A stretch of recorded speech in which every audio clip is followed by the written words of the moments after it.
قیامت کا پہلا بڑا جھٹکا آسمان سے آئے گا۔ انسان حیرت میں رہ جائیں گے کہ یہ کیا ہو رہا ہے۔ سورج کے طلوع ہونے کا انداز بدل جائے گا۔ لوگ دنگ رہ جائیں گے کہ یہ روشنی کیوں بدل گئی۔ مشرق سے سورج کا طلوع ہونا سب کو ہلا دے گا۔ یہی قیامت کی سب سے واضح نشانی ہوگی۔ آسمان میں ایک خوفناک آواز گونجے گی۔ لوگ خوف کے مارے زمین پر گر جائیں گے۔ جبرائیل علیہ السلام سور پھونکنے کا حکم لائیں گے۔ اس آواز سے پوری کائنات کانپ اٹھے گی۔ پہلا سور دنیا کو ہلا کر رکھ دے گا۔ ہر چیز اپنے انجام کو پہنچنے لگے گی۔ زمین ٹوٹنے اور پھٹنے لگے گی۔ پہاڑ ریزہ ریزہ ہوتے نظر آئیں گے۔ سمندر دیوانہ ہو جائیں گے۔ پانی دیواروں کی طرح بلند ہو جائے گا۔ آسمان کا رنگ بدل جائے گا۔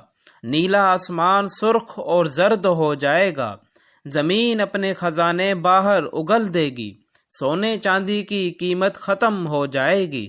انسان چیخ کر بھاگیں گے مگر راستہ نہیں ملے گا۔ ہر طرف صرف خوف اور اندھیرا ہوگا۔ پہاڑ روئی کی طرح اڑنے لگیں گے۔ مضبوط ترین چیزیں بھی بکھر جائیں گی۔ جانور خوف سے پاگل ہو جائیں گے۔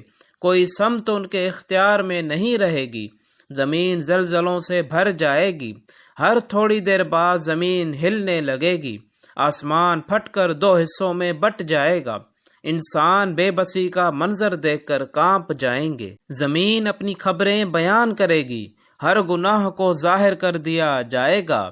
انسان سوچے گا کہاں بھاگوں، لیکن نہ کوئی پناہ گاہ ہوگی نہ کوئی مددگار۔ قاتل اپنے مقتول کو پہچانے گا۔ سب اپنے اعمال کے ساتھ کھڑے ہوں گے۔ گناہوں کے بوجھ سے لوگ جھک جائیں گے۔ شرمندگی اور گھبراہٹ ہر طرف ہوگی۔ قبریں کھلنے لگیں گی۔ مردے دوبارہ زندہ ہو کر اٹھ کھڑے ہوں گے۔ انسان دوبارہ اپنی شکل کے ساتھ اٹھے گا۔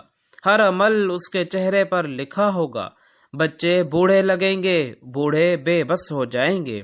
مصیبت کی شدت سب کو ایک جیسا کر دے گی۔ ماں اپنے بچے کو بھول جائے گی اور انسان صرف اپنے انجام کی فکر کرے گا۔ سمندر آگ بن جائیں گے۔ پانی کا سمندر آگ کے سمندر میں بدل جائے گا۔ تارے بجھ کر گرنے لگیں گے۔ آسمان کی روشنی ختم ہو جائے گی۔ زمین اپنے اندر موجود سب چیزیں باہر نکال دے گی۔ کسی چیز کی پردہ پوشی باقی نہیں رہے گی۔ آسمان میں روشنی کی بجلیاں چمکیں گی، مگر یہ روشنی خوف سے بھری ہوگی۔ لوگ ایک دوسرے سے مدد مانگیں گے، مگر کوئی کسی کی مدد نہ کر سکے گا۔ ظالم اپنے ظلم پر روئے گا، مگر اب کوئی موقع نہیں ملے گا۔ نیک لوگ بھی گھبرا جائیں گے۔ شدت خوف سب کو بے حال کر دے گی۔ زمین کی کشش بدل جائے گی۔ لوگ توازن کھو کر گرنے لگیں گے۔ ہر قوم اپنے نبی کے پیچھے جمع ہوگی۔ انصاف کا دروازہ کھلنے والا ہوگا۔ جہنم کو لایا جائے گا۔ اس کی آواز ساتوں آسمانوں کو ہلا دے گی۔ جنت کو سامنے لایا جائے گا۔ نیک لوگوں کے چہرے روشن ہو جائیں گے۔ انسان اپنے گناہوں سے بھاگنا چاہے گا، لیکن گناہ اس کا پیچھا نہیں چھوڑیں گے۔ فرشتے صف بصف کھڑے ہوں گے۔